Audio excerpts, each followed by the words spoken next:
In this video, we'll discuss several questions we might ask about context-free languages. And we'll find out that some of these problems are decidable and some of them are not decidable. The first question to ask about a context-free language is, can we parse it? In other words, given a context-free grammar, can we determine whether it accepts a particular string? Or this question is really, can we build a parser for all context-free grammars? And the answer is yes, we can. This problem is decidable. If you give me a context-free grammar and a string, I can look at that grammar and determine whether that string is accepted by that grammar. Context-free languages are all parsable. One thing I could do is build a parser and then run the parser on the string. What about whether the language is empty? If you give me a context-free grammar, I can tell you whether it's empty or not. Does it generate any string at all? That question is decidable too. But now, what about if I give you two context-free grammars and ask you whether they accept the same language or not? This is not decidable. So this very fundamental question is not decidable. Are two context-free grammars equivalent or not? Are they the same? Are they describing the same language? We can't in general know this. For some grammars we can see that the answer is yes. For some we can see the answer is no. But in general this question is not decidable. So it turns out that a lot of questions are not decidable about context-free grammars. Is a context-free grammar ambiguous?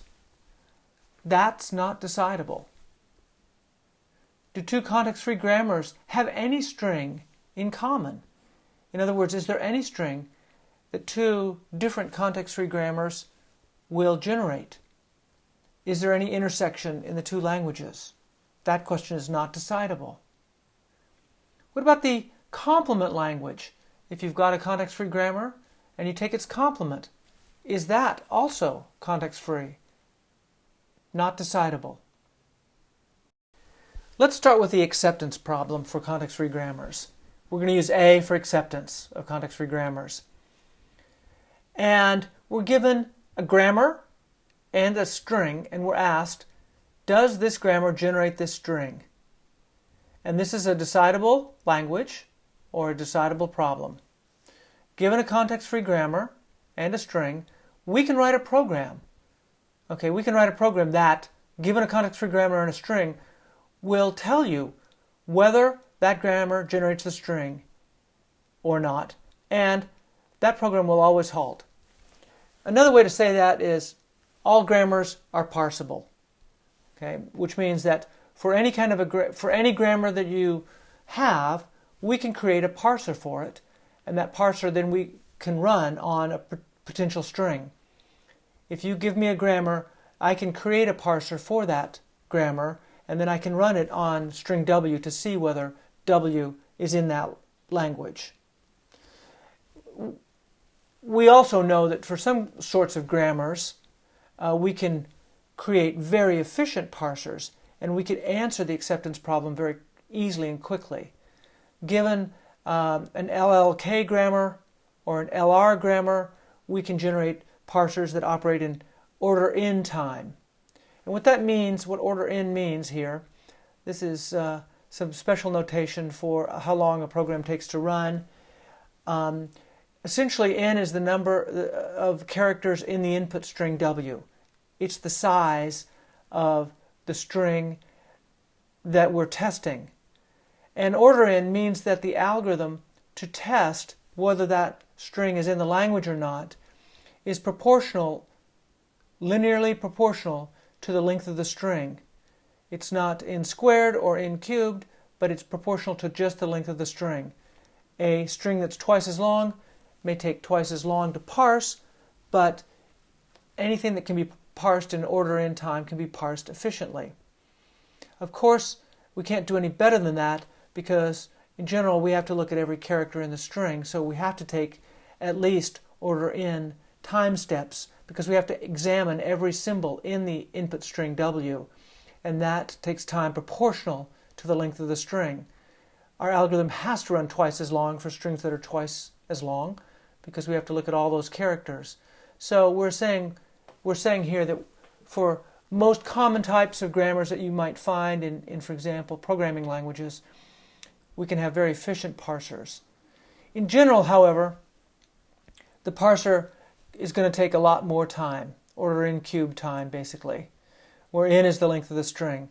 So for some particularly bizarre, nasty sorts of grammars, it can be very difficult or time-consuming to determine whether a given string is in the language or not. But it's always decidable. After enough processing and enough computation, we will come up with a yes or no answer. We will not go on computing infinitely. So how can we solve the acceptance problem for context-free grammars? Well, our first idea is that we might start by trying to enumerate all the leftmost derivations. Of course, there are an infinite number of leftmost derivations, but we can enumerate them one after the other. We can do all the derivations that have one step, and then we can do all the derivations that have two steps, and so on.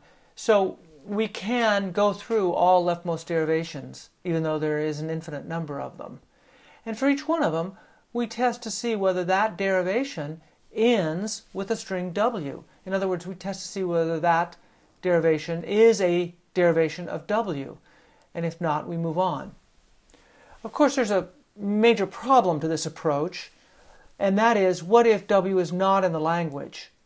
Okay, what if we're asked to determine whether w is in the language generated by a particular context-free grammar, and the answer is no, it's not. Well, this really bad idea here is really bad because it won't halt in that case.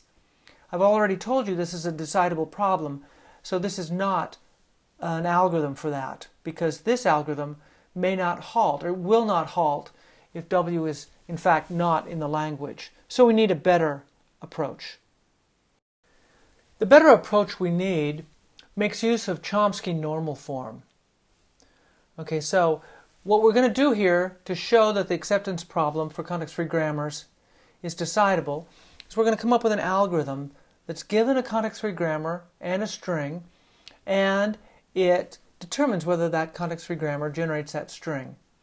And the first step is to convert the grammar into Chomsky normal form. You remember what Chomsky normal form looks like? We talked about it in an earlier video. All the rules have the form of a non-terminal going to either two non-terminals on the right-hand side or a single terminal. Actually, I probably should have used different symbols here, because one of the aspects of a Chomsky normal form is that the starting symbol can only appear on the left. So I probably should have said AB or some other XY or something else over here, because we can't have the starting symbol on the right-hand side. But if you can ignore that for a moment, I think you get the idea. Every rule takes a non-terminal to either two non-terminals or a terminal.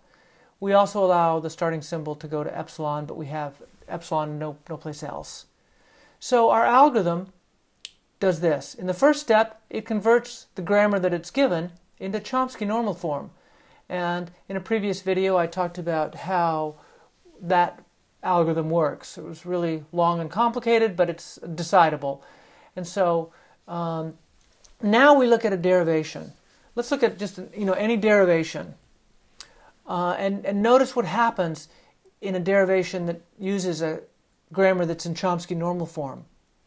At every step of the derivation, the length of the sentential form grows by 1.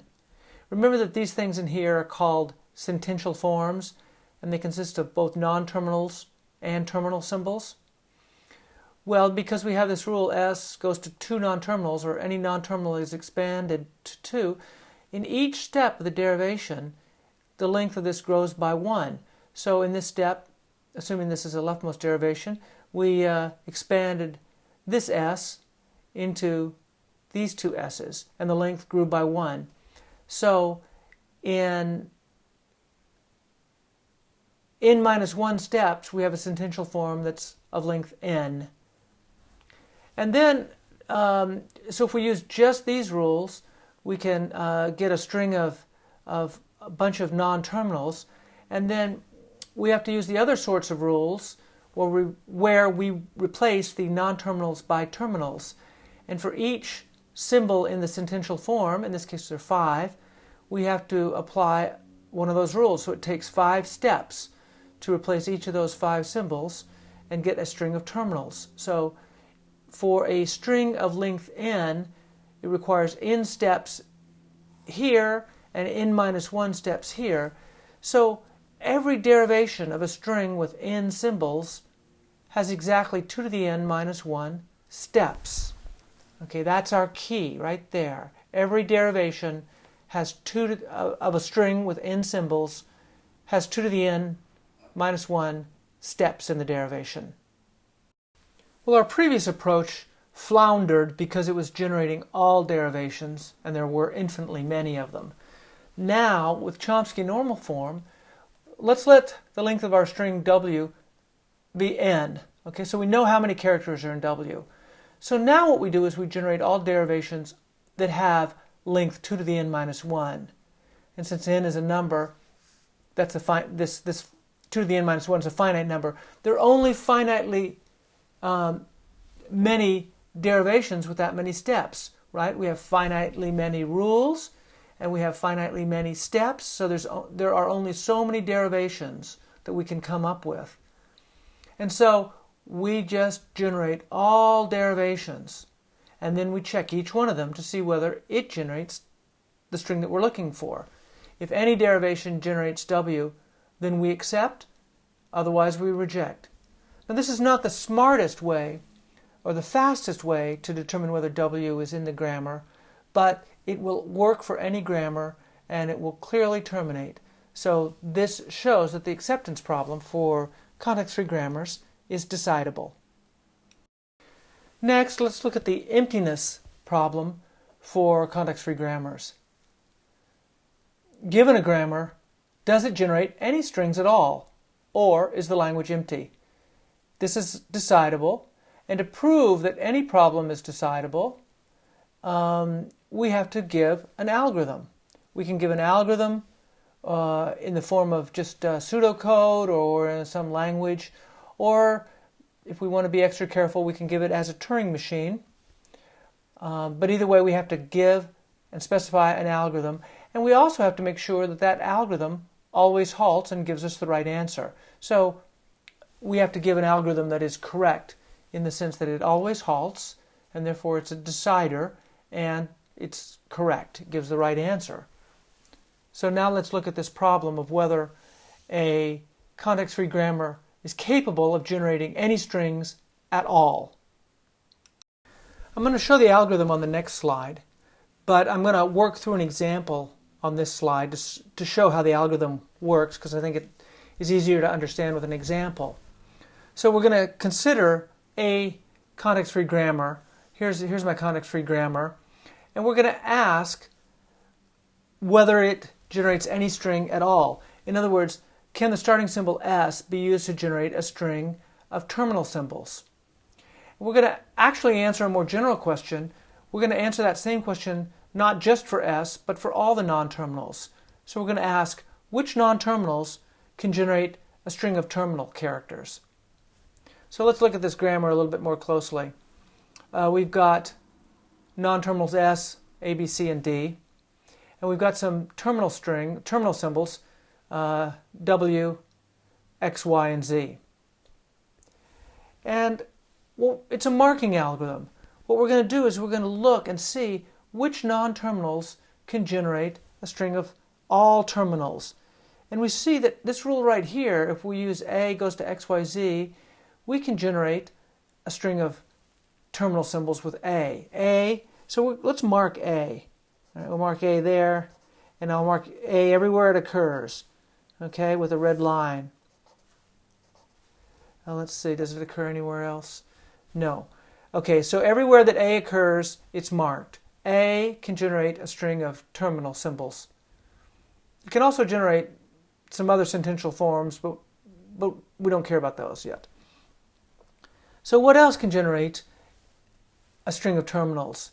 Well, B apparently can't. It can, but C here can generate a string of terminals. So let's mark C next.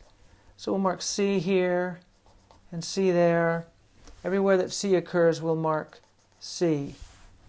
Okay, we'll mark it there, there, and there. Okay, I think I've gotten them all. Now, what else? Well, let's look at this rule right here. B goes to CA. We know that C can be expanded to a string of all terminals because we've marked it. And we know A can be expanded to a string of all terminals because we've marked it. Everything on the right-hand side is marked. Everything on the right-hand side is either a terminal symbol or it is marked. So therefore, B can generate a string of terminals too. Now, so we can mark it. Notice that this rule right here is not enough. We know that A could generate a string of terminals, but up until this point, we don't know about B itself. So, but now we do know about B, and we're marking B. So we're marking B everywhere it occurs. Let's see, it occurs down here, and it occurs up here. Okay, and now we've marked everything except for D. And so we go down here and ask, can D generate a string of terminals? Well, no, not there. B can go to a string of terminals, but we don't know about D. Apparently D cannot go to a string of terminals. So D does not get marked. And so now we're done marking. We can look at S. Did S get marked in this process? Well, if we had marked D, then S would have gotten marked. But we did not mark D. S did not get marked. So the answer here is no. S cannot generate a string of terminals. And so this, in fact, is a grammar that is empty. The language is empty. Now we can show the algorithm, and the algorithm is pretty straightforward if we understood the previous example. The input is a context-free grammar, and it's a marking algorithm. So we're going to see a repeat loop, and we repeat until nothing more can be marked. Okay, so what we're going to start with is marking all the terminal symbols in the grammar. So I didn't show that on my previous example, but I suppose I should have marked the terminal symbols, and then that allows us to mark A. And down here, I've marked W as well. So we mark all the terminal symbols, and then we look through our rules. And every rule has a non-terminal on the left-hand side and some terminals and non-terminals on the right-hand side. And we look for a situation where all the symbols on the right-hand side have been marked. For example, we had a rule B goes to CA, and we'd already marked C and we'd marked A, so then we mark B. So when we find a rule where everything on the right-hand side is marked, we mark the non-terminal on the left-hand side and everywhere else it occurs. And we keep repeating this until we can't mark anything more. And then we ask ourselves, is the start symbol marked? And if the start symbol is marked, then we know that the language can generate something and that it is not empty. Otherwise, we know that the language is empty. And so I think I've gotten this reversed. Just backing up, if the language is empty, we want to accept. Okay? So the language is empty if the start symbol is not marked. So let me modify this. If the start symbol is not marked, then accept, and then I'll just put L sub G is empty. If it is marked, then the language of the grammar is not empty. Okay?